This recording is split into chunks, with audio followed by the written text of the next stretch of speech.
Bonjour, je vais vous parler aujourd'hui des nouveaux paradigmes du point de vue de l'astrologie en 2021. L'actualité nous plombe et on se demande quoi pour 2021? Est-ce qu'une fenêtre va enfin s'ouvrir? Et comme toujours, ce que je vous partage ici, c'est plutôt une réflexion et non une prévision arrêtée, car même dans une situation limitante, je pense qu'il est souhaitable de développer autant que possible son libre arbitre. Et nous sommes déjà confinés, donc on ne va pas en plus enfermer le ciel.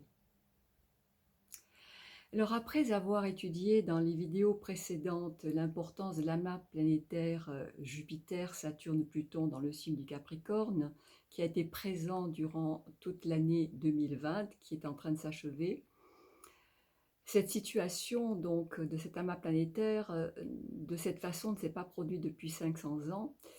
Et maintenant, donc, ça a eu un impact énorme, comme vous le savez, et une séquence de temps d'une année, c'est une étape dans un processus. Donc ce processus, il évolue avec déjà en fin 2020, dans cette fin de décembre, le passage de Jupiter et de Saturne qui quittent enfin ce signe du Capricorne pour se rendre dans le signe du Verseau, tandis que Mars va quitter le signe du Bélier pour entrer dans le signe du Taureau, où il va rejoindre Uranus qui s'y trouve déjà. Alors cela accentue trois en tout cas symbolismes planétaires ici, Jupiter, Saturne, Uranus, et deux signes, le symbolisme du Taureau et le symbolisme du Verseau. Donc le Taureau, qu'est-ce que c'est? Le Taureau, c'est un signe de terre et de concrétisation. Il représente la nature, le corps de l'homme et ses réalisations concrètes. La tradition, le bon sens, tout ce qui nous renvoie donc à la nature. Et sa relation à l'homme, cette relation à l'homme-nature, elle en est passée tout d'abord par l'outil, comme prolongement de la main de l'homme. Le Taureau assure la pérennité, la stabilité sécurisante et nourrissante de ce qui est considéré comme naturel. Mais dans l'esprit de l'homme, la nature peut s'avérer aussi bonne, mais mauvaise.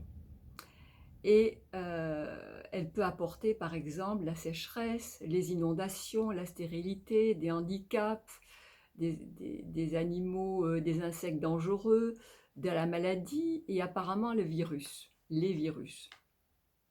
Ce qui veut dire que l'homme de tout temps, en fait, a aimé et a craint la nature en même temps. Et après avoir jadis enchanté le monde de Dieu représentant les forces de la nature, afin de se concilier leur protection, l'homme a souhaité dominer la nature, la maîtriser, et il a progressivement développé le progrès technologique comme planche de salut. Ce qui nous conduit maintenant à parler du signe du Verseau, et bien entendu, je reparlerai de qu'est-ce qui se passe avec ce Taureau en 2021. Taureau dans notre thème astrologique, Taureau pour nous, mais Taureau dans la symbolique qui concerne toute la collectivité et notre monde, la Terre. Le Verseau, lui, c'est un signe d'air. Alors déjà, l'air et la Terre, c'est pas du tout le même élément, et ça va se voir dans la mythologie dont je vais parler un peu. Donc le Verseau est un signe d'air, et de tous les signes d'air, c'est le plus aérien, c'est le plus léger, c'est vraiment l'espace. Qui dit espace renvoie à un symbolisme de liberté, d'ouverture, de légèreté, de circulation, de vent, d'envol. Donc on va dire une fenêtre s'ouvre en 2021 et elle s'ouvre assez soudainement parce que tout à coup, ces deux planètes qui sont à la fin du mois de décembre en Verseau, Saturne et Jupiter, sont donc en 2021 pleinement en Verseau. Et on va se dire, bien, on respire, on bouge enfin. Oui, c'est vrai, ça va commencer à bouger et à respirer. Et l'air va magnifier tous nos appels aussi de transcendance, puisque le ciel est lié à l'air. Donc il y a toutes ces images d'envol, de liberté, d'apesanteur et de tout ce qu'il y a de plus immatériel dans notre corps, et cependant qui est très puissant. Ça veut dire nos pensées, nos idées, nos utopies. Et le Verseau est représenté symboliquement par un homme libre qui verse, qui a une amphore sur l'épaule et qui verse vers le monde cette amphore qui est une eau de connaissance. Ce n'est pas de l'eau, c'est de l'air, ça peut être de l'eau, mais enfin c'est un signe d'eau, mais c'est lié à la notion de connaissance. Donc il abreuve l'humanité de connaissance. Une connaissance pour qu'il sorte de l'ignorance, et en sortant de l'ignorance, eh bien, on quitte énormément de fléaux qui nous accablent. Donc son but de la symbolique Verseau, c'est de rendre l'homme plus libre, de l'alléger de la pesanteur de la matière, en valorisant les inventions du cerveau et de la conscience. Cerveau et conscience, ce n'est pas tout à fait la même chose. Donc il va représenter le passage à la nature, à la technologie. Et son monde, c'est celui des grandes idées en faveur de changement et de l'émancipation de la communauté humaine. Mais ce progrès peut s'avérer contre nature et générer des monstruosités, à l'image justement du dieu antique Uranus, qui est le maître du Verseau. Et cet Uranus, il est si créatif que dans son exubérance hors conscience, en fait, et sans limite, il a engendré des monstres. La planète Uranus, qui maîtrise le signe du Verseau, se trouve qu'elle porte donc le même nom que ce dieu. Alors, je ne vais pas rentrer dans les pourquoi et les comment de cette synchronicité, mais simplement de dire maintenant, pour cette vidéo, que ce symbolisme fait écho à ce mythe. Et les limites donc seront néanmoins présentes, puisque Uranus est sans limite, mais elles seront présentes tout d'abord parce qu'il est dans le signe du Taureau, qui est un signe de terre. Je vais l'expliquer dans son effet. Et parce que Saturne se trouve également en Verseau, tout à fait à côté de Jupiter. Alors si Jupiter nous porte vers la liesse en Verseau, Saturne va quand même jouer un peu le rôle de rabat-joie et va ramener la notion de limite et va légiférer cet appel de liberté, d'ouverture, de renouveau, qui est néanmoins en marche. Donc on va dire ça bouge, oui, mais comment? Alors on a à la fois la pulsion donc, du mouvement et le désir de liberté avec ce Jupiter en Verseau, comme je l'ai dit, mais il y a également cette rétraction saturnienne dans ce même signe. Et en plus, un affrontement entre deux types d'énergie, Taureau et Verseau, via les planètes qui occupent ces deux signes, dont le puissant Uranus, dans le signe du Taureau donc. Nous verrons que les paradoxes vont donc être nombreux parce que ces deux signes sont tout à fait contradictoires. Et il y aura un accent qui sera mis sur la science avec sans doute des surprises stupéfiantes. Reste à savoir quelle science aussi, j'y reviendrai. Tout cela va être donc ensuite développé avec tout le sens de qu'est-ce que c'est que la collectivité, ses droits, ses devoirs, son évolution via des réformes qui vont se mettre en place en 2021. Et il y a aussi un vent de révolte qui souffle et un air de surveillance aussi. Les deux vont aller ensemble. Alors pour faciliter la compréhension, je personnalise souvent les planètes parce que je souhaite que cette réflexion soit parle à tout le monde et pas uniquement à des personnes qui connaissent très bien l'astrologie. Donc j'essaye de le faire dans un esprit large qui me demande de modifier mon langage. Alors je parlerai donc par image aussi et je ferai allusion à certains mythes parce que les mythes nous parlent à tout un chacun, mais aussi parce qu'ils donnent une consistance et un sens, ils éclairent la compréhension de ce qui se joue. Alors, bien sûr, c'est pas pour parler, en passéiste, parce qu'on est au XXIe siècle et nos religions ne sont plus celles de l'Antiquité gréco-romaine, mais les projections archétypales que les hommes ont insufflées inconsciemment à ces dieux, elles sont encore d'actualité. Et certains mythes sont si profondément ancrés dans l'inconscient qu'ils constituent pour l'homme et la mémoire collective comme une structure psychique quasi universelle que Jung a appelée les archétypes. Et de tels mythes peuvent parfois être réactualisés à des périodes clés de notre histoire, histoire de l'humanité, et redevenir comme vivaces. Et c'est le cas aujourd'hui, puisque nous sommes vraiment dans une période charnière depuis 2020, tout le monde l'aura compris, avec ou sans astrologie. Alors je vais commencer par Mars, qui n'est pas la planète principale, mais qui cette année 2020 et donc dans son mouvement en 2021 est quand même importante pour expliquer ce qui se passe, mais elle sera à comprendre avec les autres planètes. Alors qu'est-ce que c'est Mars? Bien Mars, c'est en nous, en chacun de nous, notre capacité à aller de l'avant, à nous mettre en mouvement. C'est notre muscle, que ce soit le muscle du cerveau, le muscle du corps, c'est notre muscle, c'est le muscle du projet. Donc Mars a besoin d'agir. Il peut être même extrêmement compétitif, il peut être guerrier, mais il a besoin d'agir. Alors avant de passer en taureau tout prochainement pour 2021, Mars se trouve encore en bélier. C'est important de comprendre cette étape parce que le bélier signifie justement ce qui représente le mouvement par excellence, puisque Mars est son maître. Tandis que le taureau, lui, ne représente pas le mouvement, mais ce qui va concrétiser le résultat de cette action. Alors, qu'est-ce qui se passe avec cette action? Elle est à l'arrêt, comme vous avez remarqué, puisqu'en étant confiné, l'action est à l'arrêt ou se modifie ou est également intensifiée autrement.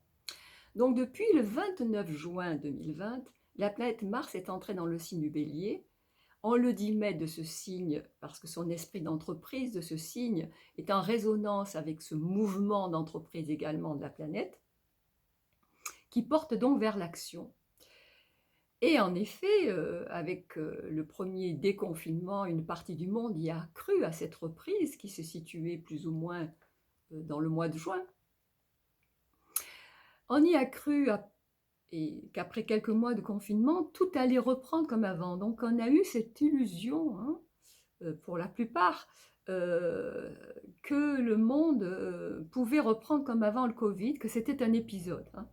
Ça n'a jamais été mon point de vue, c'est pas le point de vue de tout le monde, mais pour moi, ça n'a jamais été un épisode et ça ne l'est pas et ça ne le sera pas. Et donc après les feux de l'été, à partir du 9 septembre, voilà que ce Mars est devenu rétrograde. Alors la rétrogradation qui est apparente, elle inhibe le sens de la planète. Elle ne le fait pas aller dans le mouvement d'avant. Elle fait régresser vers le passé. Alors, vers l'arrière. Alors en régressant vers l'arrière, quand on retourne vers l'arrière, eh bien, on a des regrets, on a des remords, on a une introspection, on revoit les choses et on peut se déprimer, on peut se sentir complètement frustré de ne pas agir et on peut aussi réfléchir sur l'action. Donc on a été acculé à du repli et donc ce repli il dure très longtemps puisque ça ne change que vers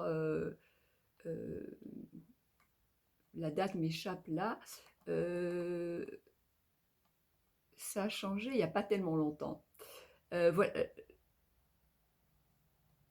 Voilà, le 9 septembre, il se retrouve en position rétrograde et je vous retrouverai à un moment donné, c'est assez récent, où il est devenu direct.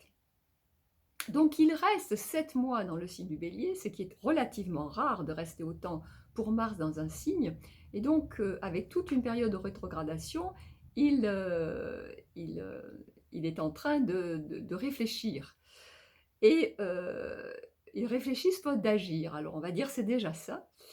Et ce n'est pas anodin, loin de là, parce que cette mise à l'arrêt peut nous amener à reconsidérer la valeur de nos activités, des réflexions qui ont pu se retourner complètement en nous et retourner, je dirais, notre direction de nos actions et aller vers une autre destination en 2021, pas seulement au niveau personnel, mais au niveau collectif, qui peut-être être plus en accord avec nos aspirations fondamentales, notre action a pu se décaper de notre esprit de compétition, d'agressivité, de besoin de réussite, dicté par la peur ou par toutes sortes de choses qui ne sont pas, je dirais, le top de nous-mêmes, ni le top de l'évolution de la société, et nous conduire donc à une réflexion sur la relation entre faire et être. Parce qu'il est important que nous arrivions à faire par rapport à qui nous sommes. Alors cette action contrainte, elle a donc pu mûrir pendant cette patience obligée, elle a pu devenir plus cohérente, structurée, et être, quand Mars devient direct, ce qui est très récent, euh, euh, beaucoup plus efficace. Elle est surtout valable pour les personnes qui sont des penseurs. Donc là, c'est tout le domaine de la recherche. Et ça va être le grand point de cette vidéo. Quelle recherche? Il y a celle qui concerne le virus, bien sûr, et sur le virus lui-même, il y en a plusieurs. Il y a celle des vaccins, il y a celle de la médecine, on va dire, conventionnelle, enfin celle officielle plus exactement. Il y a celle de la médecine en révolte contre les mesures politiques. Il y a celle validée par des lanceurs d'alerte. Il y a la recherche des alarmistes, des économistes. Il y a celle officielle des experts. Il y a vraiment des tas de recherches et elles sont toutes contradictoires, nous le verrons. Ce qui rend la compréhension de la vérité beaucoup plus difficile, bien entendu. Et cette vérité, elle va commencer à percer le voile de la confusion en 2021. Mais toute cette introspection de Mars et cette nécessité où les gens ont dû revoir leur action, travailler avec des masques, travailler en télétravail, mettre des mesures, s'arrêter, reprendre, revoir, repenser. Il y a vraiment eu à l'école, le personnel infirmier, tout le monde, tous les secteurs ont dû revoir leur façon d'agir. Mais Mars, qui a été obligé donc d'être introspectif, le rôle de Mars, c'est pas d'être introspectif, c'est d'aller de l'avant. Ce n'est pas de penser non plus. Ça, ce rôle de penser, c'est pour Mercure. Ce qui veut dire que quand Mars, ce principe en nous, est obligé de trop réfléchir parce qu'il ne peut pas agir, bien il y a de la frustration. Il peut en perdre jusqu'à son intuition, jusqu'à son instinct. Vous savez, cet instinct, c'est quand on sait, sans réfléchir, ce qu'il faut faire. C'est une sorte d'intelligence automatique. Alors, surtout, c'est très embêtant si on est une personne très physique, très entreprenante, avec des échéances d'urgence. Il faut faire tourner la machine pour survivre. Et la réflexion, alors, elle risque de tourner à la procrastination et à la dépression. Et puis à des atteintes physiques, parce que par exemple les sportifs, ils sont particulièrement victimes de cette situation parce qu'ils ne peuvent pas travailler, mais le repos pour quelqu'un qui a été habitué à utiliser son corps professionnellement, dont les sportifs ce sont des gens où Mars est important, très important, dominant, eh bien ils sont comme des lions en cage. Et donc c'est parce qu'ils sont empêchés de travailler, mais ils sont empêchés d'être dans le mouvement qui est nécessaire à tous, mais qui est particulièrement nécessaire aux gens qui utilisent le corps. Danseurs, bon. Alors ce Mars-là, dont l'initiative est confinée, et qui pour toutes sortes de raisons on ne peut pas bénéficier d'un accès facile à l'introspection et à l'arrêt, qui a besoin de faire, qui a besoin d'agir, qui n'a pas donc de soutien émotionnel non plus, et qui n'a pas suffisamment de soutien financier, eh bien, il devient comme un taureau furieux. Vous savez, ce taureau, quand on le voit dans une prairie qui frappe du sabot, puis il frappe encore, parce qu'il est très frustré, puis il rumine sa colère, il la ressent comme une injustice, il la mâche par impuissance, il en a des relents, parce qu'être arrêté dans son action, dans son mouvement, dans ses projets, dans le signe du bélier, c'est comme un arrêt de mort. Et on le constate bien sûr sur le plan économique, où tant de tentatives, pourtant très créatives et courageuses, retombent sous le coup des mesures. avec des faillites en grand nombre qui deviendront inévitables avec des drames humains. Donc Mars a attendu patiemment, on va dire, ça y est j'ai ma date, jusqu'au 14 novembre 2020, date à laquelle il redevient direct. Et là, il n'en peut plus. Il est vraiment prêt à foncer, ce taureau-là. Hein. Pas confondre le taureau dont je parle avec le signe du taureau dont je vais reparler plus tard. Mais qu'est-ce qui se passe? On voit qu'il y a une certaine ouverture qui se fait, mais enfin le confinement est toujours là, ça se resserre. Pourquoi? Eh bien parce qu'il se heurte à ce moment-là de nouveau aux planètes en Capricorne qui sont très serrées, et il y a une tension très forte entre Mars et ses planètes en Capricorne, puisqu'entre le Bélier et le Capricorne, il y a une tension, et je ne vais pas rentrer dans les détails astrologiques, simplement je vais vous dire qu'il y a une tension.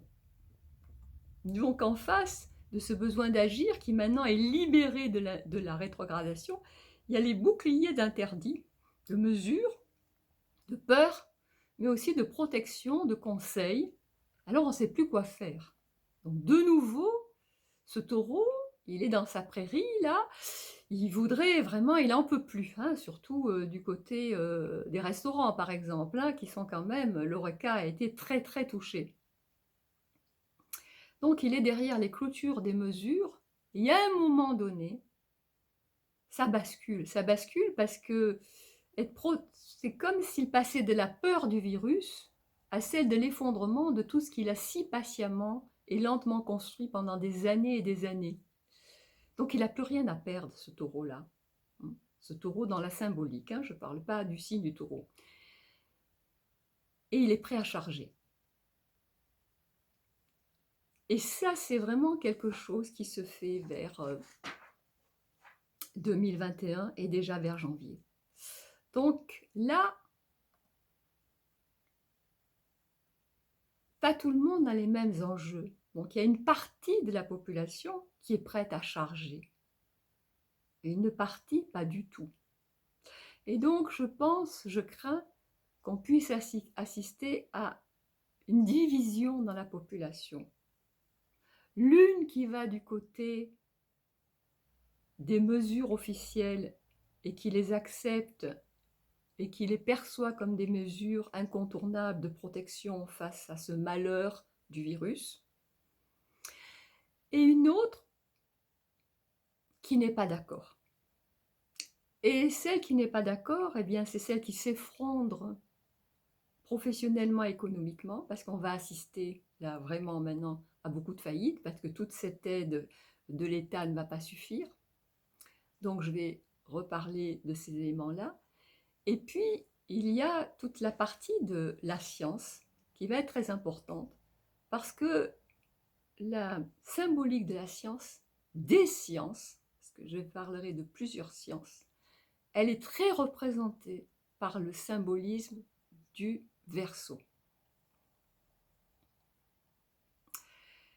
Et donc on a toute une effervescence qui se fait avec cette science. Et la principale effervescence martienne, là, qui va se trouver être en Verseau, avec Jupiter, Saturne d'un côté, mais aussi avec Mars en Taureau à côté d'Uranus, dont je rappelle qu'il est très lié également aux découvertes, ça va être par rapport à l'histoire des vaccins. Alors, vous savez, les vaccins, je ne vous apprends rien, je vous explique plutôt astrologiquement, hein, mais je ne vous apprends rien pour le moment avec cette histoire de vaccins. Donc, ils sont annoncés, ils sont achetés, ils ne sont pas encore fabriqués ou en petite quantité, et doivent encore faire leurs preuves de tests, je dirais, parce qu'il y a eu des tests, bien entendu, mais beaucoup pensent que ce n'est pas suffisant, et il doit être acheminé dans les règles de préservation, etc. Et ils seront sur le marché dès la fin de l'année, début 2021, quand Jupiter et Saturne seront en Verseau, qui ne représente donc pas simplement les révoltes et les réformes sociales pour raisons économiques, mais aussi la recherche scientifique et médicale, tout comme les mesures, les législations, qui elles sont du côté de Saturne, le mode d'emploi de législation de cette santé. Ce sera donc la mise en place de la chaîne vaccinale dans la production, les tests, l'acheminement et la gestion vaccinale qui aura la priorité en 2021. Et ça ne va pas faire l'unanimité, loin de là. Non seulement au point de vue de la population, mais au point de vue également de certaines parties de la science et du corps médical. Alors pourquoi? Eh bien parce que la planète Mars quitte donc ce signe du Bélier pour entrer dans le signe du Taureau, où elle rencontre un personnage de taille dont j'ai déjà parlé, il s'agit d'Uranus. Donc si on imagine un train avec plusieurs voitures, un train circulaire, eh bien dans la voiture Taureau, il y avait déjà Uranus depuis 2019, mars 2019. Et Uranus, il révolutionne. Et cet Uranus, il a été également en position rétrograde dernièrement, depuis le 15 août. Et à partir du 14 janvier, je tiens à préciser quand même que c'est les 15 qu'on nous annonce un déconfinement, il redevient direct. Donc il a du mouvement vers l'avant. Mais le lendemain, le 15, c'est précisément donc la date du confinement, et donc avec Uranus ça déménage, mais il y a toujours la présence de Jupiter et de Saturne qui sont très proches l'un de l'autre, en Verseau, pardon, et de Mars qui est tout près d'Uranus. Donc il y a une très forte tension. Imaginez un train où vous avez une planète Mars qui est dans la voiture Bélier, puis elle avance, elle va dans la voiture suivante, on va dire la voiture 2, puisque la voiture 1 c'est la voiture Bélier, la voiture 2, où elle rencontre Uranus qui était là depuis un certain temps, et ils sont côte à côte, et ce sont des énergies qui peuvent devenir très agressives en étant côte à côte. Et dans cette voiture 2, il se trouve là en vis-à-vis, dans le cercle, en vis-à-vis d'une fenêtre qui va être la fenêtre 11, hein, c'est ça, oui, je crois. Et là, il y a une tension qui se fait à la fenêtre 11 où, oui, il y a une tension qui se passe, et cette fenêtre, cette tension fait qu'il y a une, une, comment dire,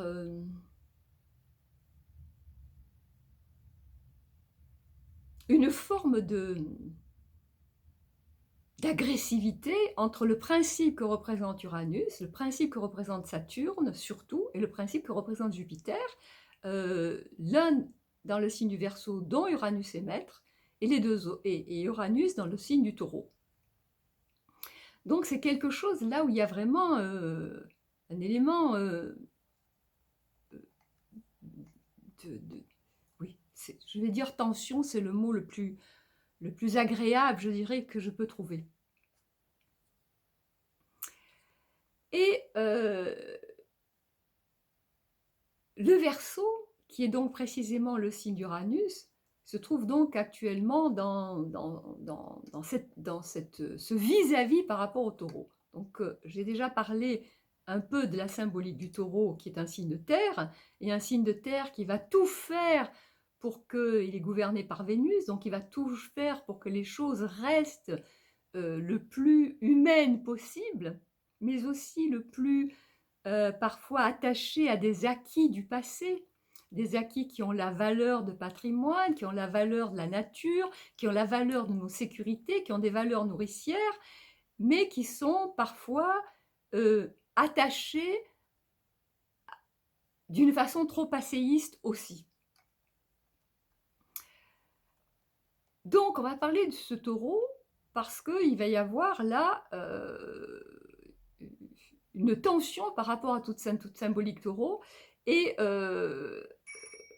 ce mois de janvier va faire éclater beaucoup de choses, parce qu'on va être face à des choix de responsabilité assez secouants, et que le Verseau favorise tout ce qui est médiatique, tout ce qui peut être journalisme à scandale, mais aussi journalisme qui fait jaillir des vérités dans le domaine de la vie publique, et donc on risque d'avoir des vraies informations qui peuvent être très déconcertantes. Donc ça se passe à la fois avec cette symbolique Taureau et cette symbolique Verseau paradoxale. Que nous disent les mythes qui portent le même nom que les planètes, donc par rapport au Taureau, par rapport au Verseau et par rapport aux planètes Uranus, Jupiter, Saturne. Alors, je vais faire un raccourci du mythe. Euh, je n'aime pas parler des mythes d'une façon raccourcie parce qu'ils sont terriblement complexes et riches, mais c'est pas l'objet ici de parler en profondeur des mythes parce que sinon on aurait pour 3 heures de vidéo, mais simplement en prenant certains dénominateurs communs dans les mythes et qui peuvent être d'actualité aujourd'hui et nous faire comprendre les choses. Donc au début, dans ce mythe qui est lié à tous ces noms de planètes et qui nous renvoie à la mythologie gréco-romaine, toujours pas pour faire de la mythologie, mais pour prendre les archétypes, il y a une force primordiale qui est originelle au départ, qui est la seule, et qui est identifiée à la déesse mère. Elle s'appelle Gaïa, et elle est très proche de cette abondance nourricière que l'on retrouve dans le signe du Taureau, qui symbolise donc la mère nourricière. Donc au début, ça veut dire dans le mythe qu'il y a la terre. Mais la terre toute seule, dans la mythologie, il n'y a pas un dieu, il y a plusieurs dieux. Hein. Donc on n'est pas dans les religions monothéistes. Donc cette projection des hommes ont vu quand même la terre en premier lieu, donc c'est une force fondamentale. Et elle est tellement riche qu'elle va enfanter, cette terre, un principe mâle d'elle-même par une forme de condensation, sans intervention de masculin, parce que le masculin n'existe pas encore dans cette mythologie. Ça va devenir un fils qui va s'appeler Uranus, et donc on n'a plus le 1 total, on a le 2. Il y avait le 2, la création d'autre chose que cette force de la nature va être possible. C'est-à-dire d'autres dieux, et puis finalement l'homme. Donc ce fils, il va se séparer de la terre et il va devenir l'époux au ciel. Et il va à ce moment-là, dans cette symbolique-là, il devient le ciel, le dieu de la pluie qui couvre la terre chaque nuit. Et de là va naître toutes sortes de créatures et de fertilisation. Donc, il ne s'agit pas là du tout d'une vision psychanalytique avec une dimension d'inceste, c'est pas du tout ça, mais d'une vision de comment les forces, les grandes forces sont créées. Donc on a le 1 se divise, devient 2, etc. Hein, on a les vers de terre qui font la même chose, n'est-ce pas? Voilà, c'est du 1 qui devient du 2. Alors, donc là, on a cette première chose qui se passe, c'est Uranus, donc il est extraordinairement créatif, mais il crée dans sa créativité des créatures hors normes, c'est-à-dire qu'il n'y a pas toujours une conscience éclairée de ce qui se passe. Et donc, les hommes ont donc projeté aussi dans cette créativité d'Uranus, qui, je le rappelle, va devenir le symbole du progrès, il a aussi projeté des choses formidables, mais des choses terrifiantes aussi, des choses qui pourraient être destructrices. Et en effet, Uranus, dans la mythologie, il va avoir honte de certains de ses enfants, ou il va en avoir peur, il va les cacher. Et donc la terre, qui elle est du côté de la vie, elle va se retourner contre Uranus. Elle va dire c'est pas possible, il faut que ça cesse. Et c'est l'un des fils d'Uranus, Chronos, que va être appelé donc Saturne chez les Romains, qui va être celui qui va résoudre à sa façon, c'est-à-dire par le pouvoir, ce problème. Alors, comme vous savez, le pouvoir, c'est une façon de résoudre les choses, mais il y a toujours avec le pouvoir un effet karmique, c'est-à-dire que le pouvoir et la peur entraînent de la haine, entraînent de nouveau de la peur et entraînent des renversements de pouvoir. Hein, c'est le karma de le sang appelle le sang, un œil pour œil, dent pour dent, etc. Et donc on remet chaque fois cette chose-là sur le métier, c'est-à-dire qu'on n'a pas, quand on reste là-dedans, il n'y a pas de saut quantique vers des choses auxquelles nous aspirons fondamentalement, qui est dans les moments où nous sommes bien, où nous sommes calmes, où nous sommes éclairés, nous aspirons à quelque chose qui est de l'ordre de l'unité, qui est de l'ordre de la paix, qui est de l'ordre de l'amour. Hein, quand on ressent ces émotions d'amour, ces émotions de paix, ces émotions d'unité, de partage, de générosité, de plénitude, on a le sentiment que c'est notre véritable vérité. Et on aurait envie que ça reste toujours. Mais nos démons, nos conflits, nos confusions nous reprennent. Mais quand on sent ça, en tant que thérapeute, avec tout ce que j'ai écouté dans ma vie, en tant que personne avec tout ce que j'ai vécu, je peux dire que chaque fois, et en moi, et dans les personnes que j'ai écoutées, j'ai trouvé que quand cela a été rencontré, c'était un joyau et que les personnes, c'était cela qu'elles avaient envie de vivre. Et j'ai souvent vu que quand il y avait des conflits, de la haine, etc., c'était vraiment des blessures. Et c'était, oui, une satisfaction, mais une satisfaction qui ne créait pas de plénitude. Donc, nous sommes là dans des enjeux de pouvoir. Dans ce que je relève du mythe, évidemment, le mythe est très riche, c'est un feuilleté de sens, je ne relève que cela pour le moment. Cette première partie du mythe nous montre donc que la nature dans l'imaginaire humain, elle est cette première force de vie. Mais aussi qu'elle est insuffisante, c'est-à-dire qu'il a fallu qu'apparaisse Uranus, cette force céleste, qui est apparentée donc aux idées, au cerveau, au progrès. Parce que le progrès, il en faut aussi. Le problème, c'est quand le progrès engendre quelque chose qui dysfonctionne au point de devenir une monstruosité. Et on ne s'en aperçoit pas tout de suite, évidemment. C'est quand on a tous les effets secondaires qu'on aperçoit. Parce qu'il ne s'agit pas de revenir à frotter un silex pour faire le feu. Donc, Uranus va donc cacher ses enfants, et je vous ai parlé de ce complot donc va faire Saturne, qui va donc castrer son père quand il se couchera sur sa mère. Et on pourrait bien sûr, comme je l'ai dit, en faire une lecture psychanalytique également, mais ce n'est pas le propos ici. Donc la Terre va mal aujourd'hui, de trop de progrès technologiques sans conscience. Ce n'est pas le progrès technologique en soi qui est le problème, c'est sans conscience. Et ce n'est pas facile d'avoir la conscience parce qu'au moment où on fait le progrès, c'est comme au moment où Uranus a mis au monde un géant qui n'avait qu'un œil, etc. Elle n'avait pas conscience de ça. C'est une fois qu'on voit la consistance de ce qui a pris forme de sa création qu'on se rend compte, et il faut du temps pour ça. Donc, les déséquilibres arrivent. Et derrière la planète Uranus, qui est très interpellante en 2019, et tout particulièrement en 2021, car sera un conflit avec Saturne. Donc j'ai parlé de Saturne. Donc dans la mythologie, Saturne a gagné sur Uranus. Et maintenant, on a Uranus qui est de nouveau en tension avec Saturne. Donc on a des ordres du monde qui sont en conflit. Et c'est bien de ça dont il s'agit aujourd'hui. Car derrière le Covid,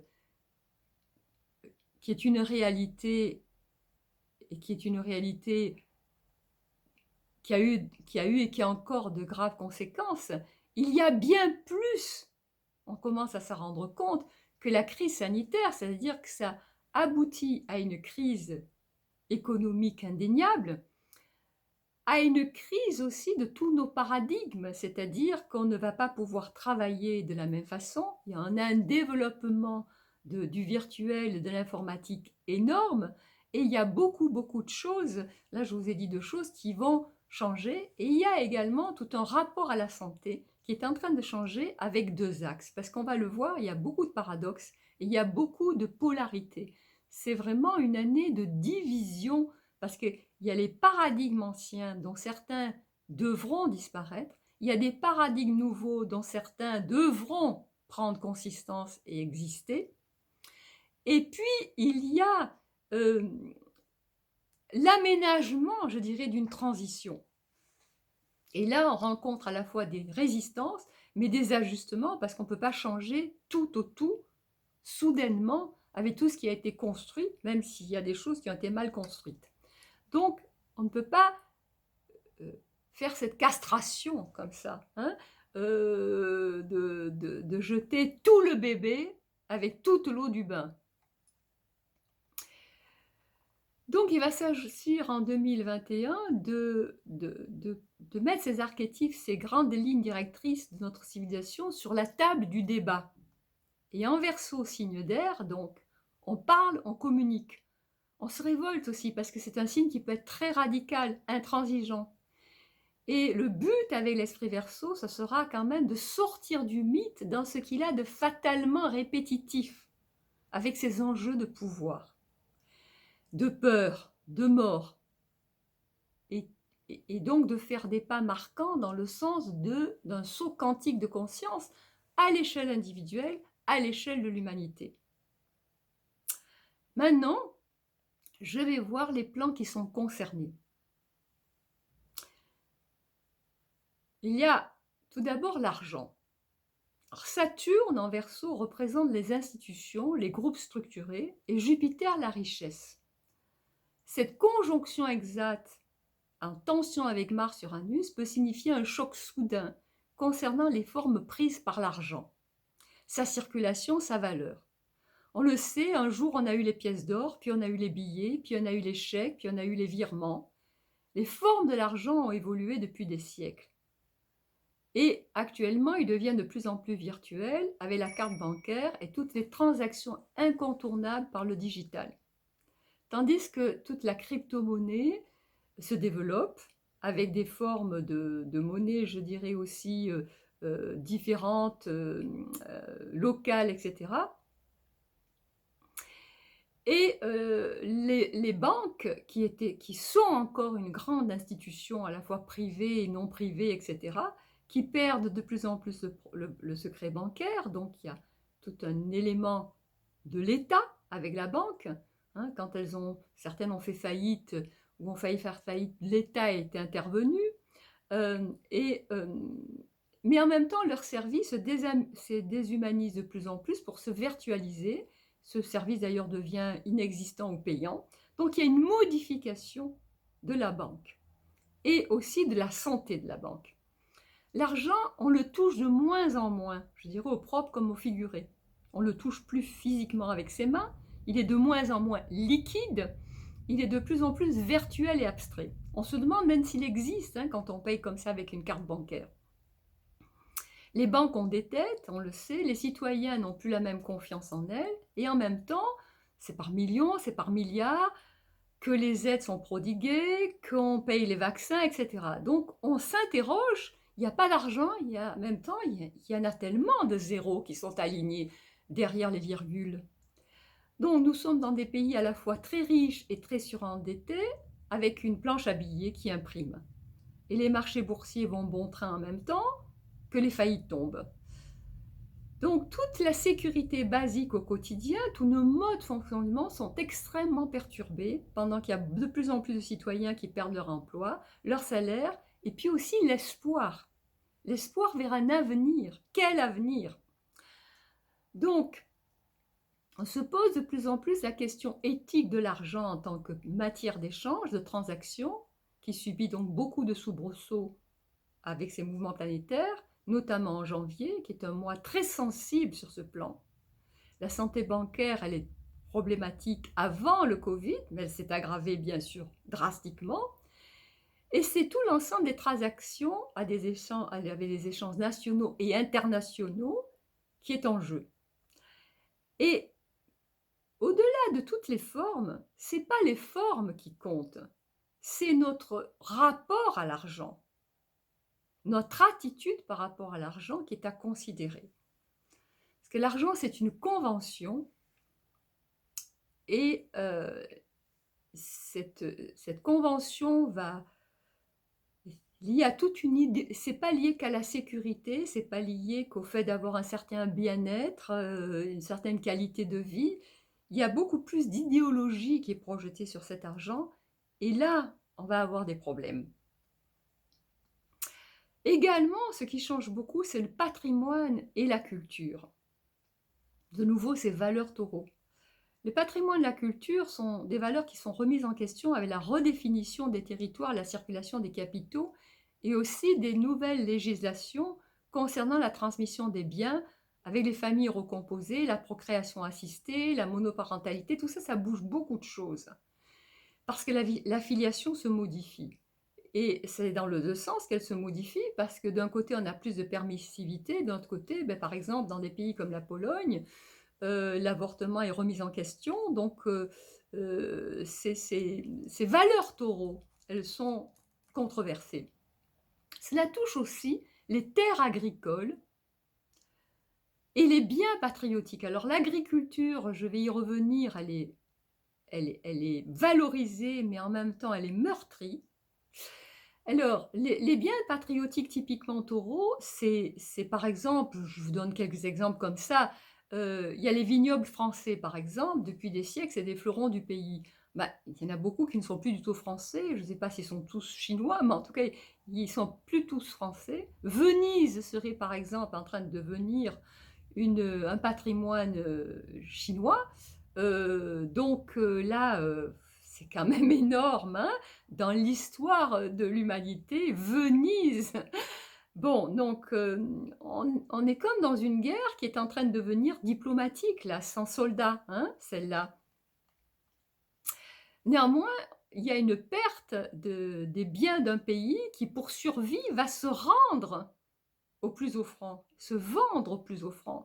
Donc, quand un État en arrive à céder la propriété de valeurs aussi constitutives pour son peuple, pour sa patrie, pour son drapeau, de biens comme cela, surtout Venise, hein, eh bien, je dirais que ça relève plus de la faillite d'un État que d'une ouverture à d'autres cultures, hein, ou la notion de partage, ben voilà, pourquoi Venise ne deviendrait pas chinois, je crois que c'est autre chose qui se joue.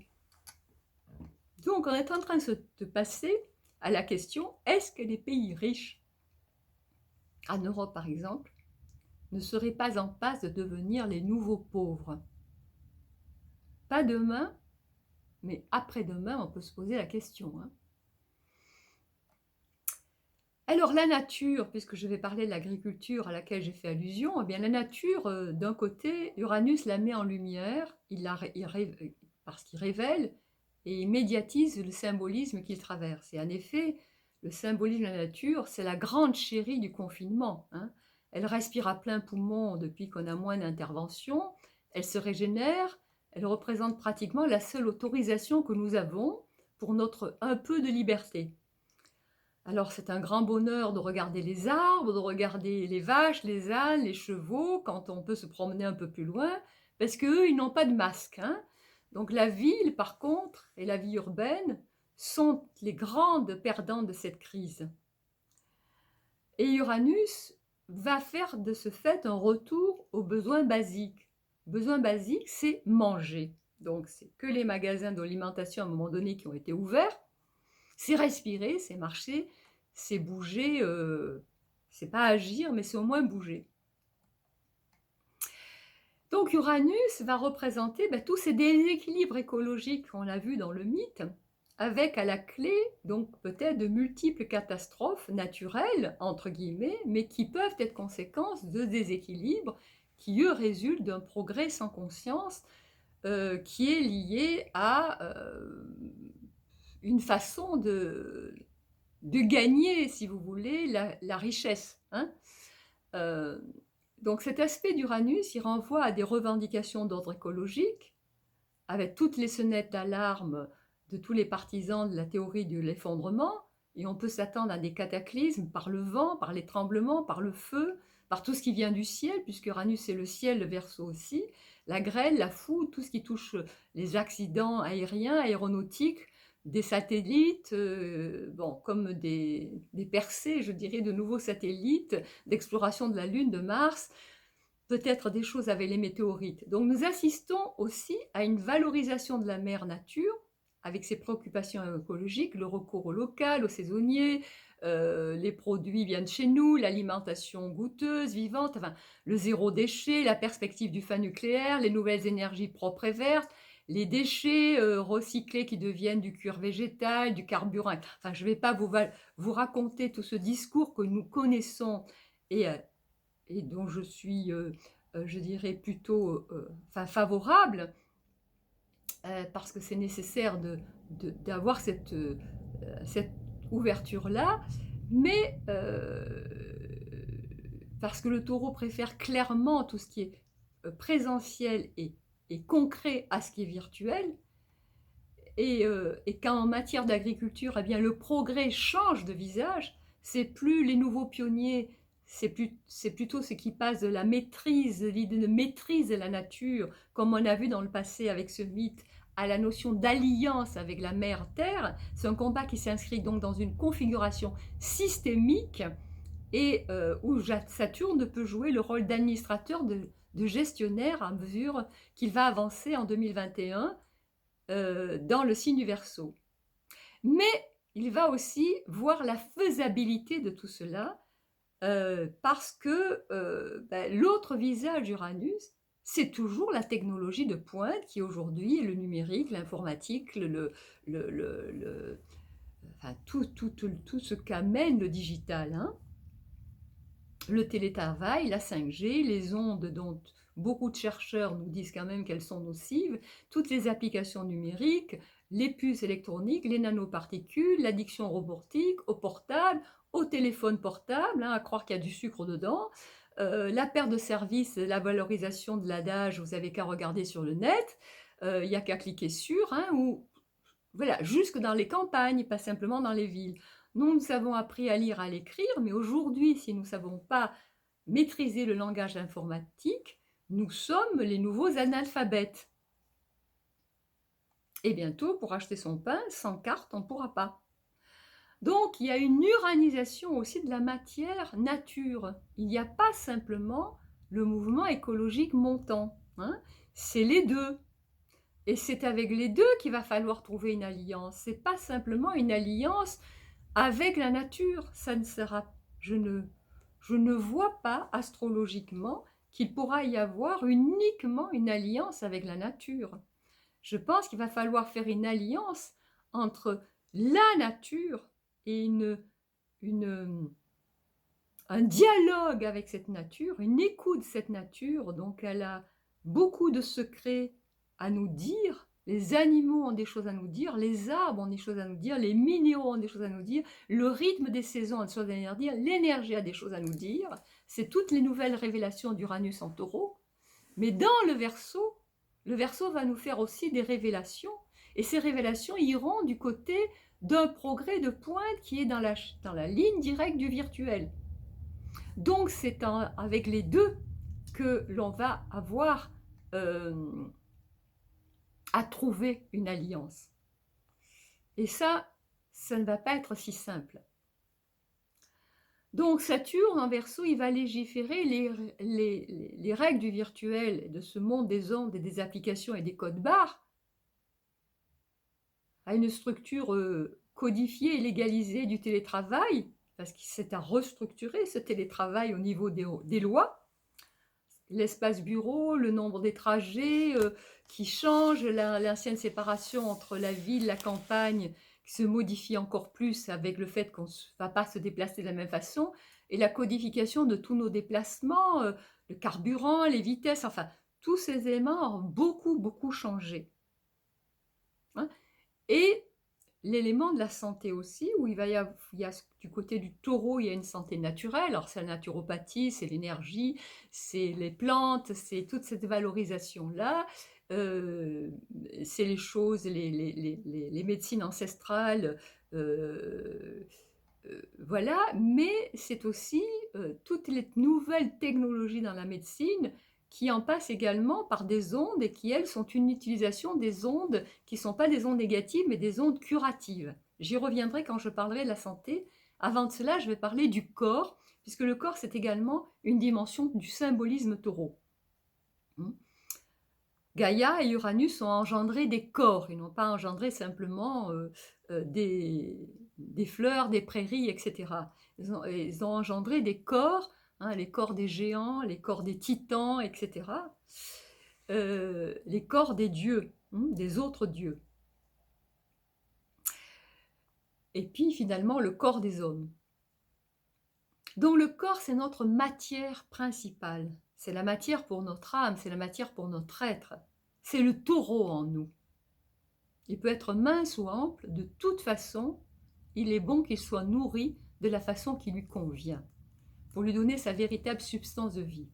Et si un jour, peut-être, nous nous nourrisserons tous de prana, il y aura, je pense, plus, il y a quelques personnes qui se nourrissent uniquement de prana, il y en aura plus, je pense, en 2021 avec ces signes d'air, mais enfin, c'est pas pour demain, la veille, que ce sera toute la planète comme ça, parce que ça demande une très grande mutation de conscience. Uranus et le Verseau, donc on est toujours en majorité avec une nourriture substantielle, et Uranus et le Verseau modifient notre rapport au corps qui se digitalise. Hein. Cela le rapproche du cerveau, mais pas de l'esprit. Je fais une différence entre le cerveau et l'esprit. L'idéal de l'intelligence est de s'éloigner de la nature. C'est toujours Uranus et le Verseau, ça. C'est une dualité. S'éloigner de la nature qui lui semble incomplète et de compléter l'homme considéré comme imparfait par toutes sortes de prothèses. Alors nous en avons déjà des prothèses, hein. Moi j'en ai en tout cas, hein. Puisque voilà, je porte des lunettes pour lire de près, je porte des semelles orthopédiques, j'ai même un implant dentaire, je n'ai pas encore d'appareil auditif, j'ai pas de prothèse large, j'ai pas de pacemaker. Mais il y a beaucoup de gens qui ont ça, et tant mieux. Parce que cela ne nous empêche pas de vivre, cela nous aide à vivre. Après, pourquoi on les a? Là, on peut se poser des questions. Mais nous restons maîtres. Moi, le fait de porter des lunettes, j'aimerais ne pas les porter quand je lis de près. Ça m'aide, c'est quand même sympa de les avoir, hein, sinon je ne vois pas bien. Mais quand nous arrivons à l'homme augmenté, on est dans un autre domaine. C'est-à-dire qu'il y a quelque chose qui fait un point de bascule. Comme ce progrès intempestif dans lequel nous avons été par rapport à la nature, à un moment donné, il y a un point de bascule. C'est-à-dire qu'il s'agit de voir où le progrès peut être positif et continuer à aider l'homme et la terre en alliance, ou au contraire, à détruire et la terre et l'homme. C'est là que se pose la question crucialement en 2021, puisque nous sommes dans la création de nouveaux paradigmes. Et donc, dans cet homme augmenté,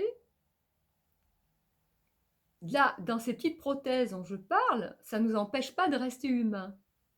Mais dans cet homme augmenté, il semblerait qu'on recherche davantage la quantité des années de vie que la qualité du vécu psycho-émotionnel et spirituel de ces années.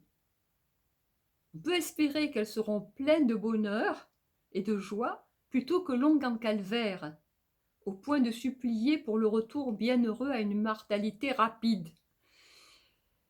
Parce que nous ne sommes pas que matière. Que ces matières soient virtualisées ou qu'elles soient très concrètes et charnelles, l'homme n'est pas que matière. La matière est une composante essentielle de sa vie, mais non suffisante et non unique. Il a un corps, mais il a également un ressenti psycho-émotionnel, des sentiments, un mental, un esprit, une conscience, des aspirations, une âme. Et c'est tout cela qui doit être pris en considération pour ces nouveaux paradigmes si on veut donner au Verseau, qui est un signe d'utopie, qui est un signe d'agrandissement de la conscience de l'humain, sa pleine valeur. Et déjà, on voit qu'il y a des éléments d'alliance qui se font. Par exemple, je donne des exemples tout bêtes. Une navigation à la moelle par propulsion par le vent qui est très peu polluante, qui va en passer aussi par l'intelligence artificielle pour régler tout cela. les nouvelles poubelles, par exemple, pour les tris, qui seront informatisées, hein. Bon, c'est des exemples que je donne là parce qu'ils me viennent. Toutes les transformations des déchets pour faire des énergies vertes qui vont progressivement remplacer, on l'espère, l'énergie nucléaire. Donc il y a des transformations où cette alliance entre, le progrès et des rectifications dans un certain progrès du passé, tout en tenant compte de progrès positifs qu'on avait faits, peut trouver une alliance. Pour en venir à l'homme, le déploiement de nos propres capacités humaines par la puissance de l'esprit créateur est aussi quelque chose qui se développe. Alors, c'est pas du tout nouveau, parce que quand on lit les livres spirituels et quand on voit les grandes civilisations qui ont chuté, mais on voit que l'intuition, la télépathie, la pensée créative, la puissance vibratoire, tout ça, c'était très très présent. Par exemple, dans ceux qui étudient les pyramides, qui ont trouvé des choses tout à fait étonnantes.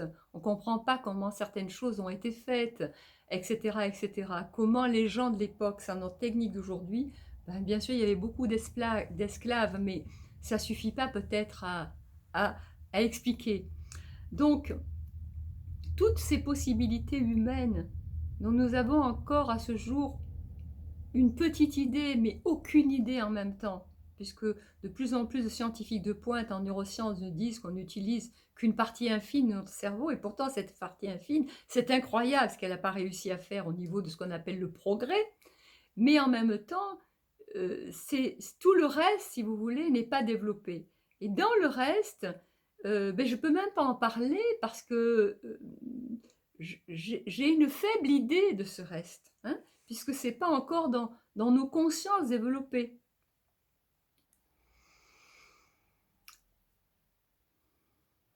Donc nous sommes avec toute cette intelligence de pointe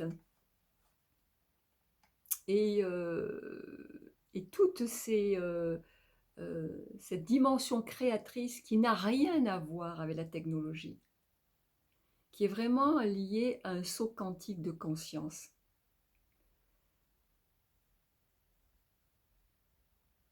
Et qui fait que comme on a fait certains sauts, mais on a encore beaucoup de sauts à faire, on est obligé d'avoir recours à toute cette technologie. Donc toute cette technologie dont nous avons tellement besoin aujourd'hui, c'est une énorme chaîne de prothèses, d'adjuvants à l'homme, parce qu'il n'a pas développé toutes les autres parties qui sont d'un autre niveau, qui sont extraordinairement plus créatrices et qui sont les parties qu'il est souhaitable que notre conscience soit capable de développer dans les années à venir, pour que l'intelligence artificielle ne les crée pas à notre place, parce que nous risquerons d'en devenir tout à fait esclaves. À ce moment-là, il y aura le deuxième point de bascule, pas celui de la nature seulement, mais celui de l'homme. Je reprendrai la science pour passer maintenant à l'art. L'art, c'est le corps de la création, et toutes les époques ne sont pas propices à l'art. Ces dernières années, le marché de l'art s'est emparé de l'expression artistique par la spéculation, comme il s'est emparé de beaucoup d'autres choses. Ce qui a pour conséquence de transformer l'œuvre avec un OE majuscule en un objet avec un O sans majuscule, un objet marchand. Et sa valeur ajoutée, cette valeur ajoutée de l'art, de la sublimation artistique, ce n'est plus sa dimension créatrice, qui peut toucher parfois au sublime, mais surtout sa plus-value commerciale. Cet assujettissement, mais il nuit à l'art, il nuit au public, il nuit à l'artiste. Il annexe le territoire de l'authenticité et il annexe le lieu de dépassement d'un espace sacré en nous. Et durant ce confinement, il y a beaucoup d'artistes qui se sont confrontés au sens de l'art dans leur vie, dans celle du public, et mis à mal par cette situation économique très difficile pour eux, se sont aussi posé beaucoup de questions. Ils ont été touchés par beaucoup d'autres plans. Parce que quelque chose de massif est arrivé dans le monde. Et quand quelque chose de massif arrive dans le monde, les artistes sont concernés par un côté qui devient comme plus militant à l'intérieur d'eux. Donc se pose la question de pourquoi, comment, pour qui créer, dans quel but. Et tout le système des musées et des galeries est également mis à mal. Mais c'était mis à mal avant parce que toute la relation public, artiste, lieu culturel, elle n'allait pas si bien que ça. L'art, c'est aussi un patrimoine qui représente des valeurs, et ces valeurs ont été mises au défi. Non seulement en 2021, mais elles seront encore par la suite. Et qui dit patrimoine, donc dit marché de l'art, mais dit aussi fiscalité. Et selon les pays, les artistes n'ont pas la même fiscalité, les mêmes charges, obligations administratives, les mêmes avantages, de même que pour l'objet art, qui n'a pas la même imposition suivant les pays, et qui peut même être intéressant du point de vue fiscal suivant les pays. Donc il y a tout un système également d'investissement artistique qui n'est pas lié à l'attrait pour l'art, mais à la valeur monétaire de l'art. Et c'est une situation qui pourrait se modifier aussi dans 2021, 2022, peut-être davantage. Parce que tout se légifère autrement. Alors nous le voyons que chaque fois nous avons un paradoxe et une polarité double dans chaque domaine concerné, et que cette situation de Uranus aux prises avec celle de Saturne et Jupiter, dont est le maître, explique ce paradoxe. J'ai beaucoup parlé de cela dans les messages d'Uranus, qui était une vidéo de fin 2018. Donc je vous prie de vous y référer pour une analyse plus complète. Je dirais en bref que dans la mythologie gréco-romaine, le pouvoir tout-puissant du dieu Uranus a été vaincu donc par Saturne, mais qui a instauré un certain ordre du monde où les excès étaient contenus, mais Saturne a été vécu lui aussi dans la peur d'être détrôné. On est toujours dans ce pouvoir. Et on est toujours dans quelque chose de guerrier, si vous voulez, dans une lutte de pouvoir. On n'est pas dans la conscience. Et au lieu de se contenter de faire régner une certaine cohérence protectrice, bien, ce Saturne, il a de nouveau été rigide, contrôlant, méfiant, despotique. Donc l'histoire, elle ne s'arrête pas là, parce qu'à ce moment-là, Saturne, qui va avoir peur de sa descendance, eh bien, il va avaler tous ses enfants. Le seul qui est sauvé, c'est le chanceux Jupiter. Ce Jupiter qui va faire vomir à son père ses enfants. Donc il va retrouver sa fratrie, ce Jupiter, avec laquelle il va fonder le nouvel ordre du monde. Donc, qu'est-ce qu'il faut retenir de ces mythes? Il faut retenir les archétypes qui sont véhiculés.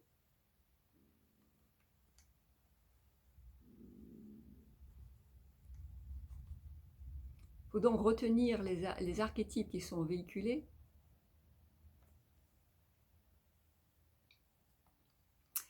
Et que ce sont des archétypes à l'intérieur de nos consciences personnelles et collectives. Uranus, c'est une force originelle qui se situe avant Jupiter, qui se situe avant Saturne, avant Neptune, avant Pluton. C'est un archétype primordial qui représente donc la force au départ. Hein. C'est vraiment la force de la création. Donc, du côté d'Uranus, on a beaucoup plus ce qui va engendrer l'homme, le cerveau et tout ça. Et du côté de Gaïa, on a beaucoup plus la Terre. Donc, on a l'homme et la Terre. Donc, du côté d'Uranus, c'est les possibilités de l'homme. Du côté de la Terre, c'est les possibilités de la Terre. Et Jupiter, Saturne, Pluton ont été concentrés dans le signe du Capricorne l'année passée. Ça représentait les États, les institutions, les lois, la structuration de la société, avec la politique aux commandes. Et en 21, Jupiter-Saturne arrivant à Verseau, nous passons de l'État, toujours présent bien sûr, à la communauté humaine, à la population citoyenne. Le peuple va faire entendre sa voix, ses voix. La politique est encore aux manettes, mais la science et le peuple vont renforcer leur puissance avec un combat qui n'est pas gagné d'avance. Alors, la science ou les sciences? Quelle science? On assiste aujourd'hui à une fracture, et pour moi c'est un des éléments les plus importants de l'année 2021, entre plusieurs prises de position scientifiques et médicales. L'une qui soutient le gouvernement et les mesures officielles et qui rencontre l'assentiment de la population en grande partie, qui soutient toutes les mesures.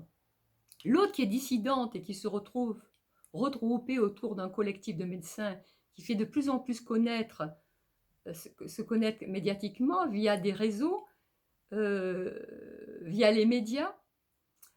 Médias, c'est très symbolique du signe du Verseau, et qui risque de faire choc en janvier, voire électrochoc. Ce mouvement rencontre le ralliement de plus en plus de personnes qui dénoncent des scandales, toujours Verseau, qui restent bien sûr à vérifier. Ce mouvement qui déplore la perte d'une médecine à l'écoute et impliquée dans la guérison au profit d'une médecine qui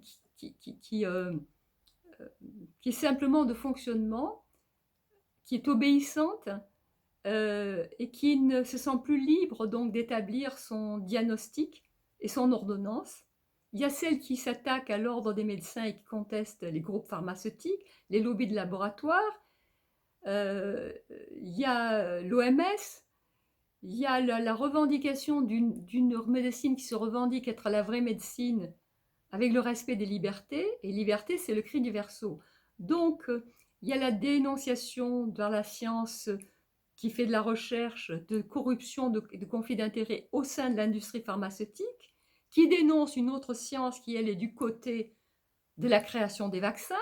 Donc, on est dans quelque chose de très, très complexe. Et depuis une quarantaine d'années, donc ça, c'est dans tout ce qu'on va dire qui est l'officiel, hein, même si les neurosciences et la science, tout ce qui est quantique, n'est pas ce qui est le plus visible encore au niveau de tout ce qui est généralement public, c'est quand même des gens derrière qui sont surdiplômés au point de vue scientifique.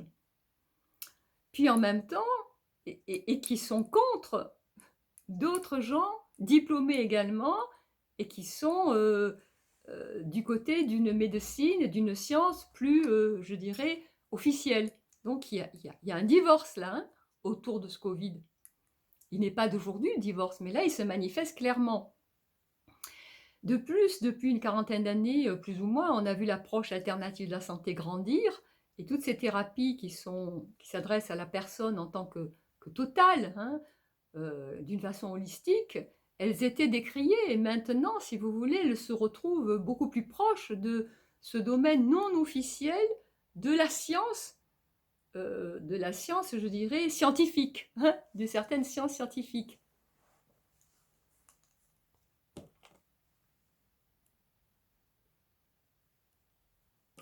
Donc, là, on est avec les neurosciences, l'approche énergétique, l'épigénétique, quantique, informationnelle, toutes ces découvertes qui relativisent la toute-puissance d'une certaine science, d'une certaine médecine, qui n'est pas à abolir, c'est pas ça du tout, mais qui va devoir trouver un dialogue là aussi avec le Verseau. Il va falloir trouver un dialogue, mettre tout sur la table par rapport à ces autres parties. Parce que si demain on a un accident, on est bien content d'avoir cette médecine-là.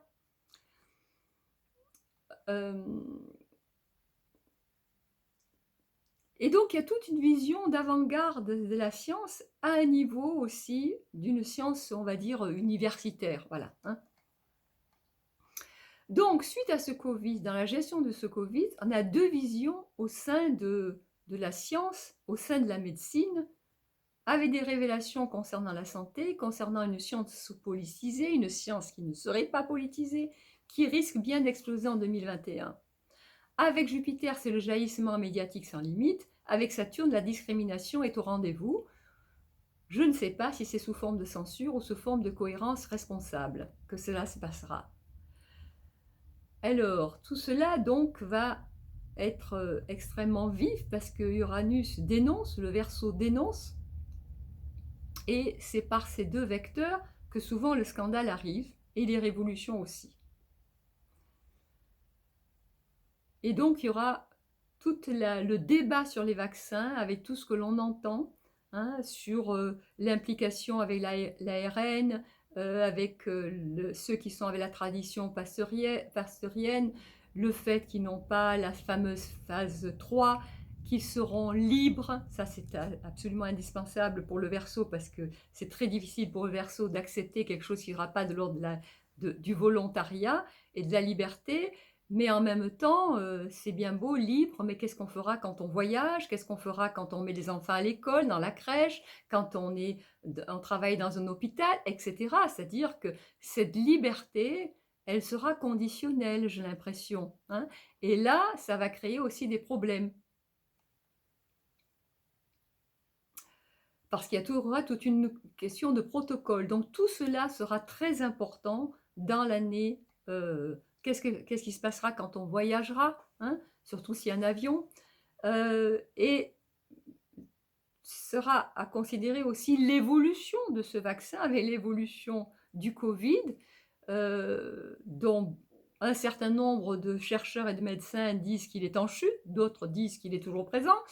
Au point de vue astrologique, je ne suis pas infectiologue, je parle simplement donc deux points de vue de l'astrologie. Je pense qu'il est en chute, et je pense que s'il revient, ça sera vers le mois de mai quand on aura des éléments en Poisson, et c'est sous une forme mutante. Et c'est peut-être pas un Covid, c'est peut-être autre chose, hein. Donc, mais ça, je le dis d'un point de vue astrologique, donc je ne m'avancerai pas plus sur ce plan. Parce que ce qui est important, c'est toute la façon dont la liberté, la communauté humaine va se gérer. Parce qu'il y a un désir d'autonomie. Pourquoi est-ce qu'il y a un désir d'autonomie avec cette année 2021? Parce que Jupiter, lorsqu'il arrive en Verseau, il rejoint le mythe de Prométhée. Alors là, il faut que je vous donne encore un petit bout de mythe. Jupiter a fondé un ordre du monde qui était finalement celui qui était le plus protecteur pour les hommes, où les hommes ont pu trouver une place, avec un Jupiter extrêmement paternaliste. Et ce Jupiter paternaliste, il était protecteur pour les hommes, mais les hommes n'étaient pas si libres que ça, ils étaient dépendants.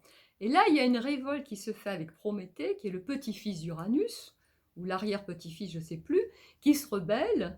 Donc on voit qu'il y a chez les dieux ce transgénérationnel qui se rebelle et qui va faire alliance avec les hommes contre l'ordre divin, pour instaurer l'ordre de l'homme avec un grand H.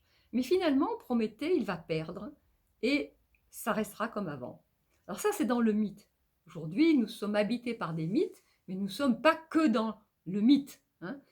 Et aujourd'hui, je dirais qu'il y a toute une population, avant, dans le mythe de Prométhée, ce mythe de la Grèce gréco-antique, il n'y avait que Prométhée qui souhaitait la liberté pour les hommes. En quelque sorte, il a souhaité pour eux, hein. Il avait cette radicalité, je veux tous vous sauver, je veux tous que vous soyez libres, c'est moi qui détiens la vérité, hein. Ça, c'est un mélange de Sagittaire et Verseau dans leur excès. Puis les autres disent, mais non, nous, pas du tout, on est bien comme on est, hein, on ne veut pas tellement évoluer, on est content comme on est. Voilà. Ben oui, voilà, on ne peut pas obliger les gens à suivre le chemin qui est vrai pour nous, hein, chacun a son chemin.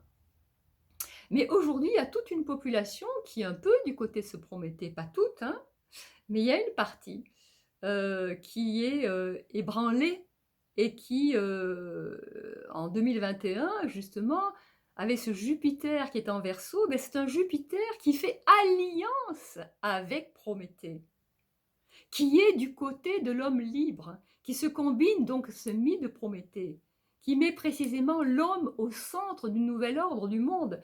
Mais pour être au centre du nouvel ordre du monde, il va falloir assumer la responsabilité d'être un homme autonome, responsable pour ses actes, sur tous les plans, en collaboration et en co-création avec la communauté humaine, avec l'univers, etc., etc., ce que dans le mythe, l'homme n'avait pas souhaité prendre.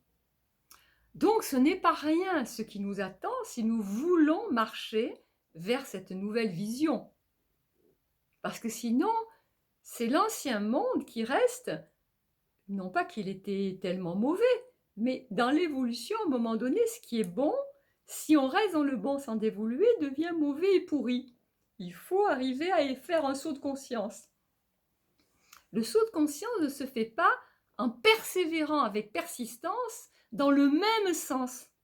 Donc il y a des affranchissements à faire, il y a des ajustements, il y a des transformations. Et la créativité, l'ingéniosité, le déplacement, c'est le propre de 2021. Donc, voilà. Il y a 500 ans, quand on a eu cette triple conjonction, il y a eu progressivement la Terre qui tournait autour du le Soleil qui tournait autour de la Terre, on s'est aperçu que c'était le contraire. Le pouvoir de l'Église toute puissance associée à l'État est devenu moins fort. C'est un peu aussi, elle est devenue moins forte dans l'esprit des gens progressivement parce qu'aussi elle était dans le pouvoir. La science qui était pour la vérité a pris aussi du pouvoir et est devenue à un moment donné politique, on va dire. Elle s'est politisée aussi et tout cela a contribué progressivement entre la perte de l'Église, la perte d'un vrai pouvoir de l'Église en tant que foi, la perte d'un certain pouvoir de la science en tant que recherche de la vraie vérité, de la vérité. Donc, je parle avec nuance, hein, je ne suis pas en train de dire toute l'Église, toute la science. Une certaine partie de l'Église, une certaine partie de la science. Donc, on a là quelque chose qui a déspiritualisé l'homme et la matière. Et l'homme, donc, il est arrivé à quelque chose, si vous voulez, où il y a eu un sens profond qui s'est perdu. Mais aujourd'hui, il y a toute une évolution. Et je le rappelle, en 2020, c'était une année 4 en numérologie qui contenait la vibration 2, celle des grands batteurs inspirés, des grands bâtisseurs, pardon. Nous avons plutôt eu le sentiment d'une immobilisation sans précédent, où tout ce qui s'est passé nous avait plongé dans une ombre, mais pas que, parce qu'il y a eu durant cette période beaucoup de remises en question fondamentales, beaucoup de prise de conscience, beaucoup de prise de responsabilité citoyenne, comme jamais, des réinventions du lien, des réinventions des chaînes de solidarité, une mobilisation de toutes nos forces de vie et de lumière. Et donc 2021, nous aurons aussi le bénéfice de ça. Nous n'aurons pas que les déboires et les catastrophes de 2020.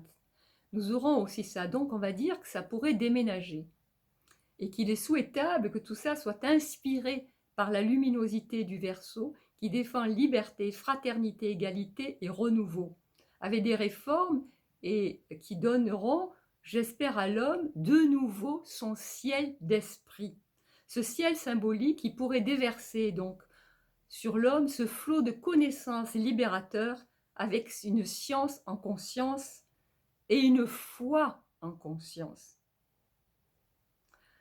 En espérant que Jupiter et Saturne feront alliance et que ça ne se passera pas comme dans le mythe antique. Alors, c'est là qu'on va choisir d'aller progressivement vers un nouvel obscurantisme ou un âge d'or, dans tous les domaines dont j'ai parlé. Et ça se fera avec une certaine célérité, parce qu'autant 2020 a été marqué par la lenteur et l'immobilisme, autant 2021 c'est marqué par de la vitesse. Et on va être confronté donc à tout un chacun, à ce défi qui s'adresse à la fois à l'ensemble de la collectivité qui se trouve bouleversée et à chacun de nous, parce que nous avons à l'intérieur de nous les archétypes que j'ai développés de Jupiter, de Saturne, d'Uranus, du Verseau, du Taureau et de Mars dont j'ai parlé au départ. Je voudrais dire aussi une jolie histoire de la mythologie, c'est que Jupiter, il séduisait certaines humaines, comme ça il enfantait des héros, des demi-dieux. Donc il a ce pouvoir, Jupiter. Quand on se laisse féconder par le principe jupitérien, on peut accoucher de notre souveraineté. C'est alors accueillir ce qui nous procure un sentiment de totalité et d'immortalité. Dans L'immortalité, pour moi, c'est quand on a ce sentiment merveilleux de plénitude. Et en Verseau, c'est naître en notre inconnu, à un champ infini de possibles, à une créativité jaillissante. C'est naître à notre soif d'aventure, de liberté, à notre plénitude. Donc Jupiter peut représenter cela. Quant à notre Saturne intérieur, il sort de sa prison de peur, de limitation, de doute, d'envie, d'avidité, de compétition, de besoin de contrôle et de pouvoir. Il peut sortir en Verseau et devenir ce sage qui nous guide vers le détachement de tout ce qui altère notre structure et nous libérer des conditionnements et des émotions obsolètes qui nous enchaînent et nous enferment dans la solitude, pour nous permettre d'être dans une liberté responsable et de concourir à notre édification et à l'édifice du monde. À ce moment-là, on est érigé. Et à ce moment-là, Jupiter et Saturne en Verseau aboutissent à des réformes bénéfiques pour nous et pour l'humanité dans tous les domaines qu'ils concernent et dont j'ai déjà parlé.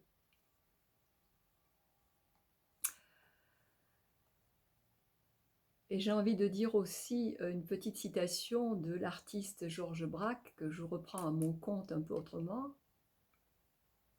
Sachons que trop de tests, que les tests, les statistiques, les chiffres, les preuves, c'est très bien. Mais attention, car il arrive que les preuves fatiguent la vérité. Donc il y a un au-delà aussi à trouver. De toute cette comptabilisation de la réalité qui en perd sa magie et son enchantement. Et son enchantement nous ferait découvrir des vérités de tapis volant au-dessus de tout ça. C'est pourquoi je vais vous parler maintenant de Vénus en 2021. Les anciens considéraient Vénus comme vecteur de paix sur le plan collectif, tandis que Mars était significateur de guerre. D'un point de vue mythique, son symbolisme est aussi riche qu'important. Cette déesse de la mythologie est la dernière création d'Uranus. C'est sa fille, celle née de son émasculation par son fils Saturne. C'est incroyable, non? Figurez-vous que les bourses d'Uranos sont alors rejetées dans la mer et emportées au loin. Mais autour d'elle se forme une écume qui se densifie et qui donne naissance à une jeune fille qui sort des eaux, et son corps est magnifique, il est de la blancheur de l'écume. Et donc on va lui donner le nom d'Aphrodite, où il y a le mot aphro, qui signifie écume en grec, et qui deviendra Vénus chez les Romains. Et elle est tellement belle qu'Éros, le désir, et Hyméros, l'attirance, lui tiennent compagnie. Et Vénus, en tant que force en nous, est associée à ce qui nous donne l'émotion de la beauté, qui nous fait connaître le désir, l'amour, et qui participe à forger nos valeurs à partir de ce que nous aimons, à partir de ce que nous aimons dans la vie. Parce que Vénus ne fonctionne pas sur le mode de la raison, de la loi, mais sur celui de la beauté, des émotions, des sensations, des sentiments. Elle valorise le corps de la femme, elle valorise le désir humain et le vaste corps de la nature, comme les créations que nous pouvons accomplir. Imaginez un instant vivre toute votre vie là, avec des masques, sans jamais éprouver tout ce que je viens de parler, ni voir une fleur, ni respirer un parfum. Alors nous serions vraiment des robots dans un désert sans même un grain de sable. Moi, je ne veux pas voir ce monde.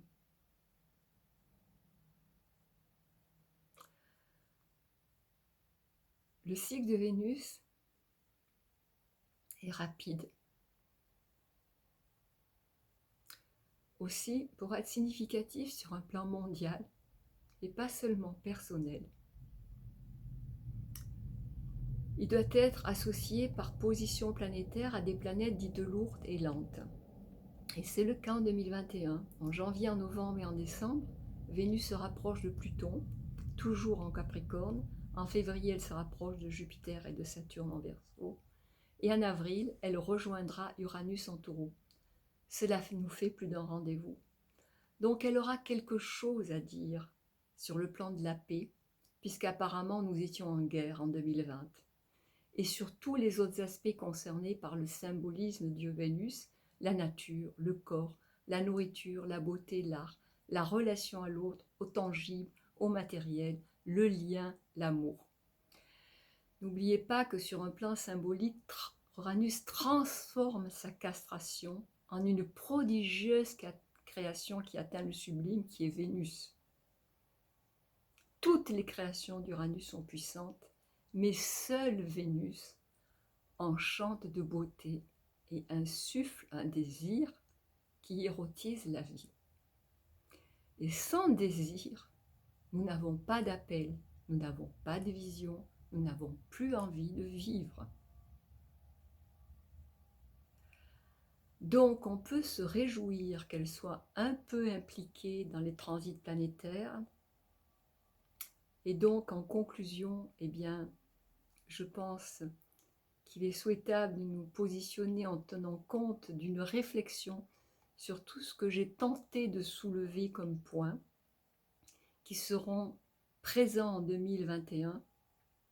Et en 2021, je nous souhaite beaucoup de liberté, beaucoup de prise de conscience constructrice, de paix et d'amour dans le sens le plus large et le plus conscient qui soit.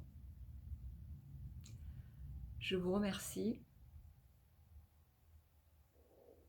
et si cette vidéo vous a parlé, parlez-en. Au revoir.